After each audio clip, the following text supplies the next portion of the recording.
अन्य बात है जो आज तक किसी सिख विद्वान ने या किसी कबीरपंथी साधु ने विद्वान ने बताई हो, शायद नहीं बताई है। नहीं बताई। मैंने बहुत लोगों से बात किया, किसी ने नहीं उसका बात जवाब दिया जी कि सदगुरु कबीर साहब ने गुरुमुखी लिपि की रचना की। गुरुमुखी लिपि, बहुत बड़ी बात कर रहे हैं, एक खोज की बात है। गुरुमुखी लिपि की रचना कबीर साहब की रचना है, ना कि किसी और की। गुरुमुखी लिपि से आप क्या कहना चाहेंगे? लोग समझ नहीं पा रहे हैं गुरुमुखी लिपि क्या है। कि हम ये भाषाएं हैं, वो हिंदी बोलता है, मैं हिंदी बोल रहा हूँ, उर्दू हिंदी बोल रहा हूँ, आप पंजाबी भी बोलते हैं, इंग्लिश बोलते हैं, उर्दू बोलते हैं। ये भाषाएं हैं जी, पंजाबी भाषा है, लेकिन हर भाषा को लिखने के लिए उसकी लिपि होती है। जैसे देवनागरी हिंदी की है जी जी, और गुरुमुखी पंजाबी की है। पंजाबी भाषा की जो लिपि है वो गुरुमुखी है, गुरुमुखी कही जाती है, गुरुमुखी लिपि। तो उसकी रचना कबीर साहब ने की है। कैसे? कबीर साहब का एक है वाणी है ज्ञान 34। जी, ज्ञान 34। उसी वाणी को गुरु ग्रंथ साहब में 52 अखरी श्री कबीर जी लिखा है। जी जी, 52 अखरी इसलिए लिखा है कि उसमें 35 अखर होते हैं ये। हाँ हाँ, बाकी लघु मात्र जो होती हैं वो मिला के 52 बनते हैं। 52 बनते हैं। तो उन्होंने कहा ये 52 अखरी है। कबीर साहब ने अपनी 52 अक्षर, अपनी 52 अखरी की बात उन्होंने ज्ञान 34 की बात बहुत बार करी अपनी वाणी में जी, कि ये वाणी जो है मुख से निकलती है, जो वाणी वो 6 जगह से निकलती है। कबीर साहब ने ये बोला है कि कबीर ये तालु से गले से, होठ से, दंताली से, जी जी, हलक से, इस तरह होठों से, नाक से, ऐसा 6 जगह से निकलती है। तरीके से वाणी का उच्चारण होता है या उसमें सहायक होती है 6 जगह। ये जितनी 34 वाणी है, इसके बाहर दुनिया का कोई ज्ञान नहीं है। बहुत सुंदर। इन 34 अक्षरों में ही सारा ज्ञान है। ये जो 52 अखरी मतलब गुरुमुखी लिपि का साहेब आविष्कारक थे। कक्का खक्का गग्गा गंगा गंगा चचा चचा जजा चजा जिंजा टैका ठठा डडा टडा नाना तता तता ददा तदा नन्ना पपा पपा, ये सारी बातें बाहर उन्होंने वाणी में उच्चारण किए हैं। ये काखा गा नहीं कहा उन्होंने। और ऐसे ही एक और बड़ी बात है कि सदगुरु शब्द न वेद में है, न बाइबल में है, न कुरान में, न पुराण में। जी, कहीं बाहर किसी दुनिया के ग्रंथ में नहीं है। अगर अध्यात्मिक हिस्ट्री देखी जाए ना खोल के कि सदगुरु किसको बोला गया है सबसे पहले, तो उसके ना तो किसी वेद में है, ना किसी शास्त्र में है, ना बाइबल में है, ना कुरान में है, जी किसी जगह नहीं है। ना दूसरे जितने भी बाद में बड़े बड़े तथाकथित धर्म ग्रंथ हैं, कहीं भी नहीं है। ज्ञानी लोग ये इन ग्रंथों में किसी में नहीं है जी। तो कबीर साहब के आने पर इस साहिब सदगुरु का शब्द का इन्वेंशन हुई है जी। वो गुरु तो सभी बहुत हैं दुनिया में, दुनिया में अनेकों ही गुरु, गिनती नहीं है इतने गुरु है, लेकिन सदगुरु केवल और केवल सदगुरु कबीर साहब हैं, क्योंकि इसके लिए एक कसौटी है जी सदगुरु शब्द के लिए कि देही को सदगुरु कहे ये सब धुंधर ज्ञान, 4 दाग आवे नहीं ताको सदगुरु जान। अच्छा, 4 दाग 4 अग्नियों को बोलते हैं। वो कौन सी अग्नि है जी? एक जठर अग्नि है, एक गर्भ अग्नि है, एक जठर अग्नि है, एक काम अग्नि है, एक अंत्येष्टि अग्नि है। अच्छा, जो इन चारों से बाहर है वो सदगुरु है। ये कसौटी है, किसी का लिहाज नहीं कोई इसमें के फलाने को सदगुरु बोल दिया। बात कर रहे हैं साहब, समझने लायक बात है। चारों अग्नि से जो बाहर होते हैं वही केवल और केवल वही सदगुरु के कहलाने के अधिकारी हैं, और या फिर वही सदगुरु हैं। बिल्कुल जी। तो ये बात कहीं भी ढूंढी जा सकती है, किसी भी ग्रंथों में ढूंढ के देख लीजिए। अगर आपको सदगुरु का शब्द किसी और के लिए इस्तेमाल हुआ मिलता है पहले, तो सदगुरु कबीर साहब की बाड़ी में। अच्छा, एक बड़ा नाम कबीर पंथ में सतनाम भी है, जिसको सार नाम भी कहा जाता है। तो ये सतनाम और सार नाम क्या है? सतनाम जी का जो शब्द है जी, और सदगुरु कबीर साहब ने सारे संसार को दिया है। अच्छा, सतनाम क्योंकि कबीर साहब के साथ सदगुरु, सतनाम, सतलोक, सतपुरुष, ये सत के अलावा वहां कोई बात नहीं है। जो सत है वही संसार का ओरिजिनल, सत ही सर्वव्याप्त है, सब जगह है। हाँ, सब जगह है। असत जैसा शब्द नहीं है, नहीं, असत का कोई मूल्य भी नहीं है। सत जो है वो सबसे बड़ी चीज है। जी, और जी। उन्होंने वाणी में कहा है कि सत नाम सतपुरुष निज नामा। अच्छा, जो सतपुरुष का उन्होंने नाम दिया है उस अथॉरिटी को जो सारे संसार को कवर करती है, कंट्रोल करती है जी।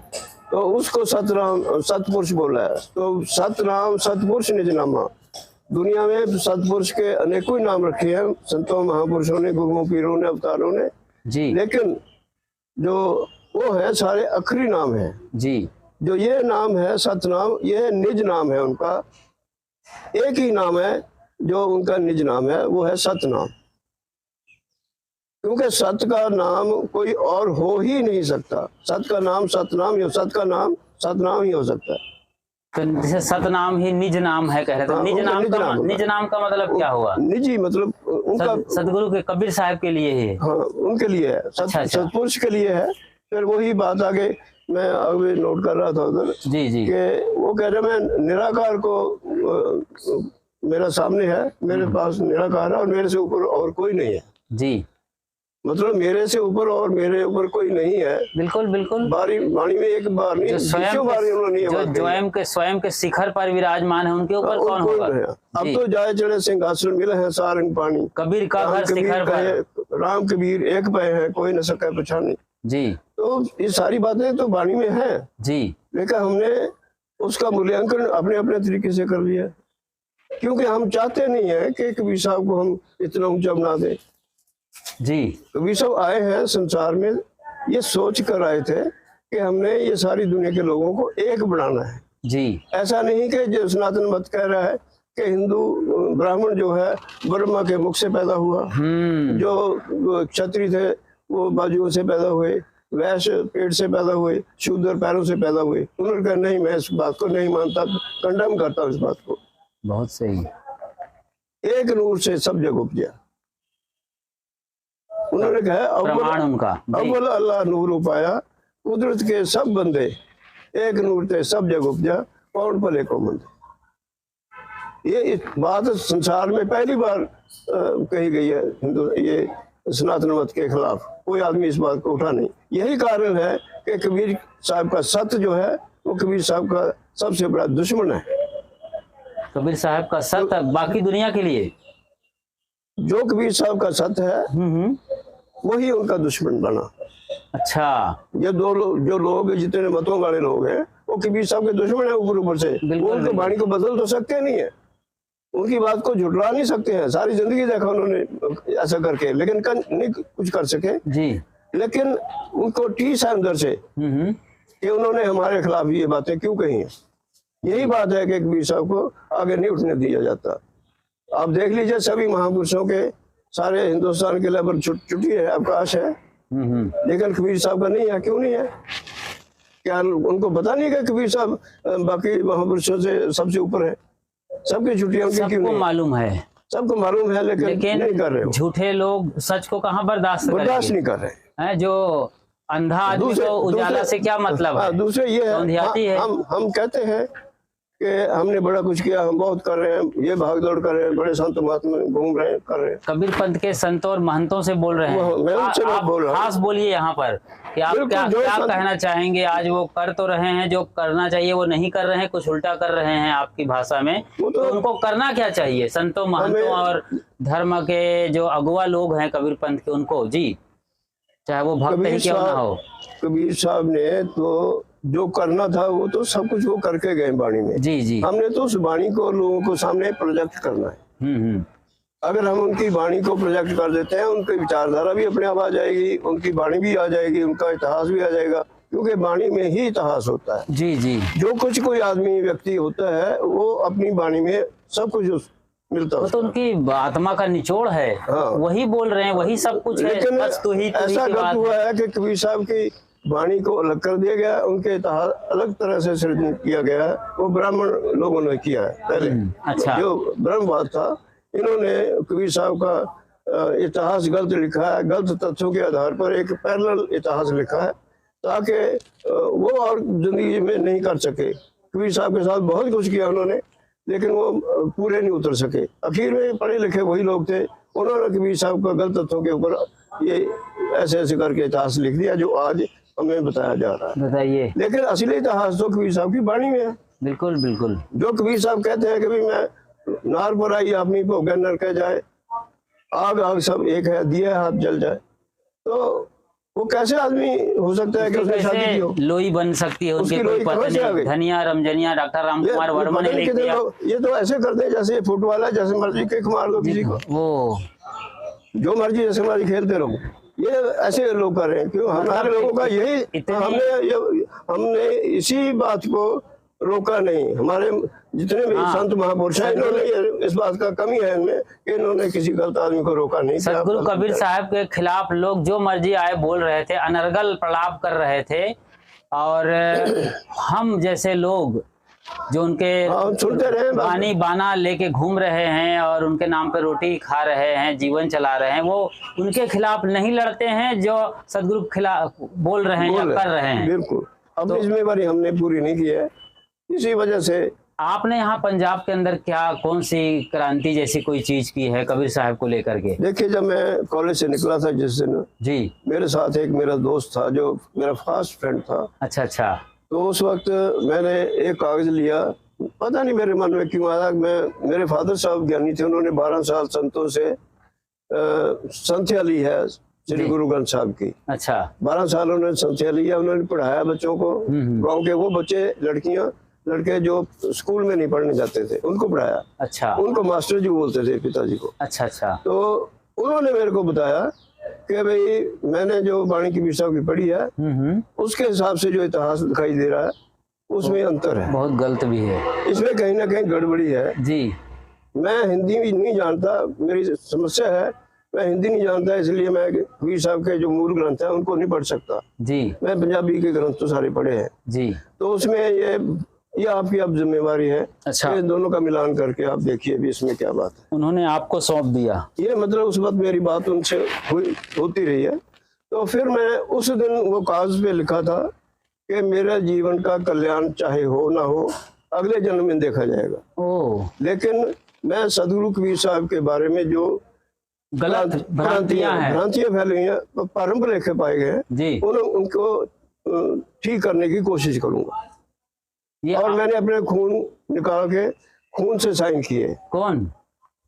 खून, ब्लड से। आपने? हाँ, ब्लड से साइन किए वहाँ कागज के ऊपर। कि मैं ये सारी उम्र करता रहूं। तो तब से मैं सन 59 में कॉलेज से निकल के मैं सबसे पहले हिमाचल की तरफ गया हूँ। शिमले तक मैं पैदल जाके आया हूँ, रोपड़ से लेकर। 50 साल पहले की बात बता रहे हैं आप। पिताजी के कहने पर आपने ब्लड से वो चिट्ठी लिख दी और साइन कर दी। 50 साल नहीं तो ज्यादा हो गया।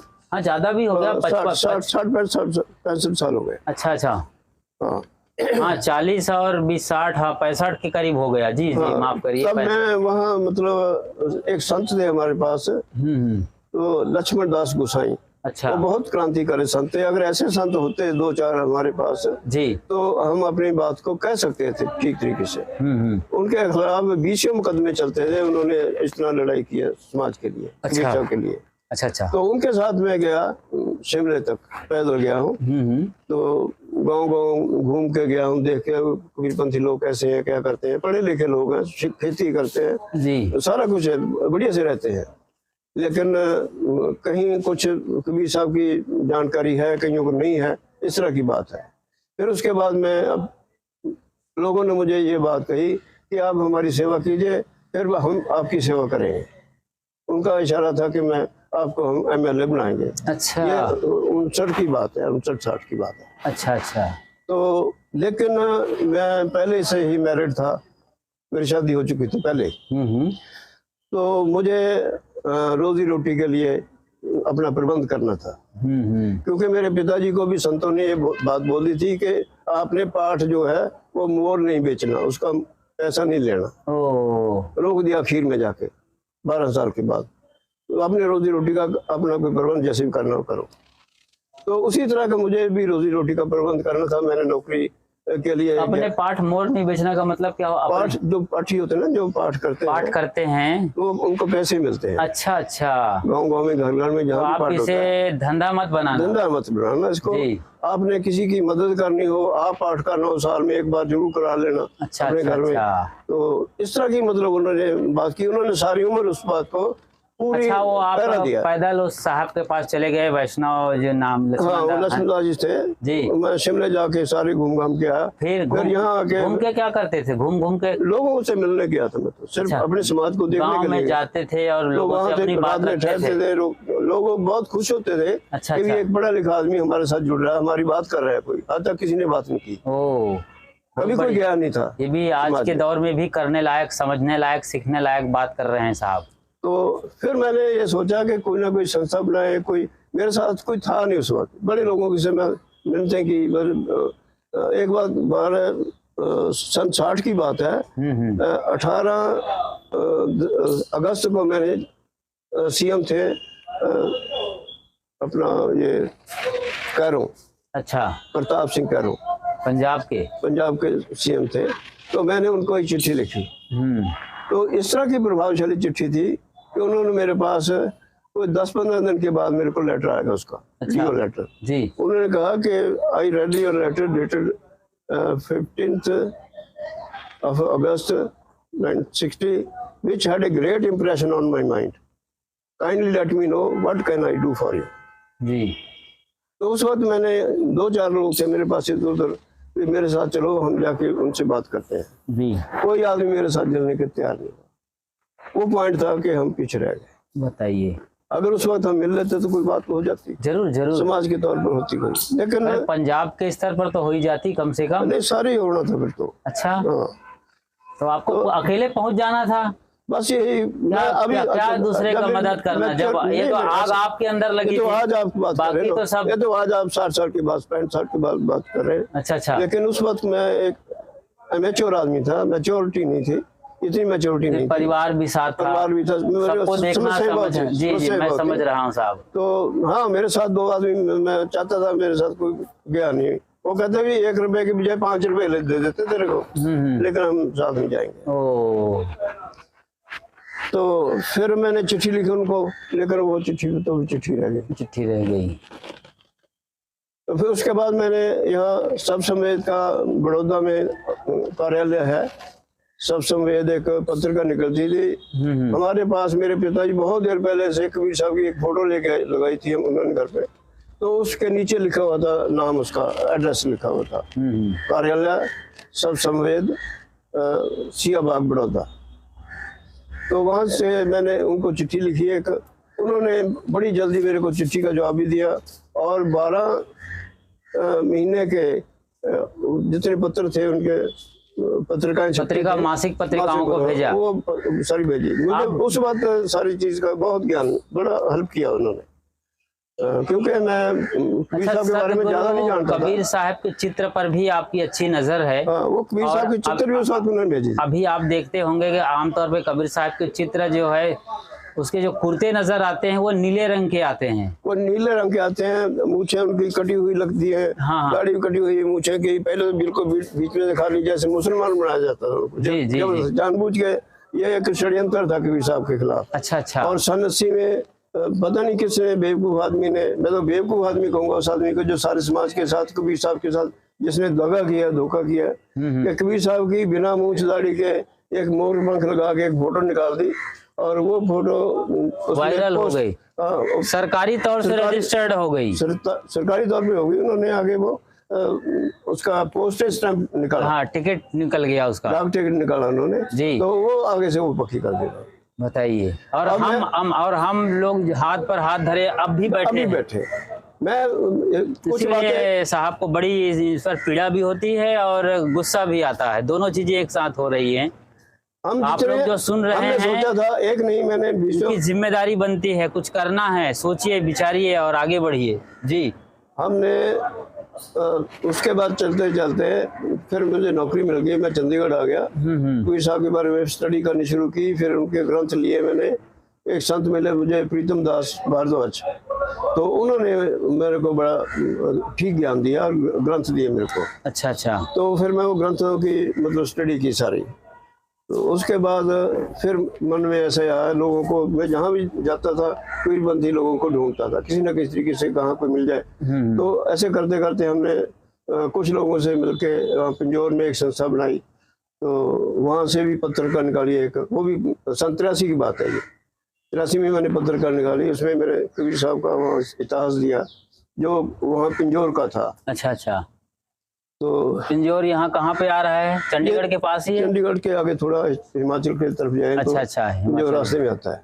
वहाँ पानी नहीं था, कबीर साहब ने वहाँ पानी प्रकट किया था। अच्छा। हाँ, तो वहाँ एक कबीर साहब का स्थान है, भवन है वहाँ, उसमें सरोवर है, सरोवर में से पानी निकल के बाहर इतना पानी आता था तब कि एक घराट चलता था, पवन चक्की, वो जो पन चक्की होती है ना आटे की, वो चलती, उससे इतना पानी आता था जी। तो इस तरह मतलब ये चलते चलते हमने फिर कबीर पंथ महासभा एक संस्था बनाई। हमारे पास एक IAS अफसर मिले हमें 83 में। क्या हो रहा है उस संस्था के थ्रू अभी, क्या हो रहा है? बस ये वही हो रहा है जैसे दूसरे लोग महापुरुष कर रहे हैं ना, कि कबीर साहब की विचारधारा के साथ समाज को उनकी वाणी के साथ, उनके इतिहास के साथ जोड़ना चाहिए था, लेकिन वो अपने साथ जोड़ रहे हैं।